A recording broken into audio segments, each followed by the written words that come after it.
Hello, Exiles. By popular demand of 3 people and my wife, here's a build guide for my Minion life stacking SRS Guardian. This is not a zoom build, but can clear all contents comfortably. Our main map clearing skill is the Sentinel of Radiance, the RF 2.0 Minion. Though it lacks in mobility, its fire aura is nothing to scoff at. For single target, we use our Summon Raging Spirits with Minion instability to boost our DPS.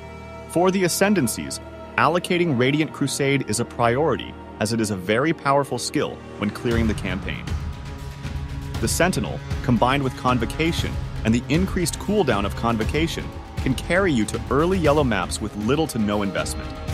It's so powerful that I recommend getting this even if you're playing other Templar Ascendancies and just change to your needed Ascendancy afterwards. It takes 20% of the hit damage you get. Only downside is that it's very slow moving, and it has a 20-second base duration, so you need to keep resummoning it once in a while. Next one we get is Bastion of Hope, as it can greatly help us in maxing out our attack and spell block. We trigger the attack block using Shield Charge and the spell block using any of our spells. Allocating Radiant Faith next gives us a lot of armor and energy shield. With Time of Need for last to help us with curses and elemental ailments, and regenerates 100% of our life every 4 seconds. For the passives, focus on pathing to the Minion damage and Minion life nodes on the left side of the tree. When you get the Sentinel, allocate Convocation CDR in the Minion Defense Mastery and the Minion AoE in the Offense Mastery. Next, we get the Reservation Efficiency nodes so that we can fit our defensive auras and path to Eldritch Battery to help with our mana costs, all the while allocating life, Minion life, and Minion damage nodes along the way. After that, we focus on maxing out our block chance by allocating shield nodes and using a Rumi's Concoction Flask.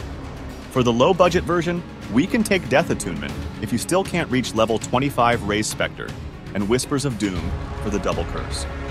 The next big upgrade would be getting an Elegant Hubris Timeless Jewel with 2 Minion notable, either for Minion life or damage. Aminamu's Gaze is a big boost to our DPS, but it is quite expensive. For our equipment, Tavukai is a required unique that damages our SRS to trigger Minion instability. Remember to get one with a negative chaos resistance to speed up the death of our SRS. You can also use Noxious Catalysts to further speed up the process if you're using an Uncorrupted Amulet. We use a Replica Siegebreaker so that any Minion that dies leaves a burning ground for 20% of their life.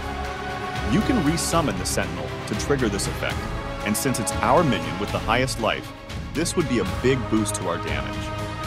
For our wand, we use a Convoking Wand with +1 to all Minion skill gems and a free suffix to craft our trigger mod. For our shield, we use a Shaper Influence shield with the Recover % life when you block. This is one of the most important mod for our defense because of our max block. You can push getting a Fossilized Spirit Shield with +1 to all Minion skill gems and other Minion modifiers if you have the currency to spare. The helm, gloves, boots, and body armor are pretty standard rares, with the reservation and block chance mods only required for the high-budget version. For our rings, we use bone rings and prioritize getting Minion life and damage mods. Don't forget to max out your resistances, reach your attribute requirements, and try to get as much chaos resistance as you can fit in. For our flasks, Progenesis is a great addition to our defenses but is not required. You can replace it with a Rumi's Concoction for the low-budget version and an Amethyst Flask or a Bottled Faith for the high-budget version. A Quartz Flask is a must since we're always diving in the center of packs. Try to get immunity to bleeding and corrupted blood in your life flask. For the last 2 flasks, we use a Basalt Flask and a Quicksilver Flask. For the Animated Guardians equipment, we use Dying Breath to increase our Minions' DPS, Legacy of Fury to scorch nearby enemies, Eye of Malice to further decrease the enemy's resistances. Try to get a helm with a Life Regen Corrupted mod, Grave Bind in combination with a Crusader armor with Explode mod to further improve our clear speed. The specters we use are Pale Seraphim for its increased damage taken debuff, Xelf's Loyal to cover enemies in Ash, and Tukohama's Vanguard for the 25% fire exposure. For our gem links, we use SRS, Awakened Burning Damage, Unleash, Minion Life, Predator, and Empower. We put Flammability and Elemental Weakness in our Trigger Wand. Remember to put your AG linked with Minion life in the shield so we can easily swap it out when our AG is in danger.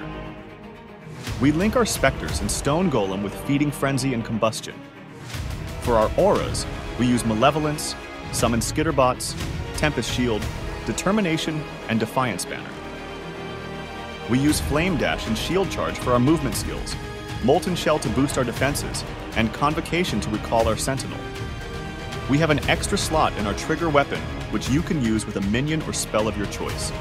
For the low-budget version, you can swap out Burning Damage and Empower with Concentrated Effect and Hypothermia, and link Malevolence with Divine Blessing. This build's standard gameplay is popping our Flasks, then summoning the Sentinel. Use Shield Charge to place yourself in the center of a pack, and Convocation to recall your Sentinel, and watch everything around you die. Use your SRS and Signal Prey for tanky rares and bosses. Remember to resummon your Sentinel every 20 seconds, or you could end up dying when you dive in a pack and your Sentinel is not up. Also remember to Shield Charge once every 4 seconds to keep your block chance maxed. That's it for my first build guide. Like and subscribe if you enjoyed the video, and if you would like me to continue making content like this. Comment down below if you have any suggestions in improving this build.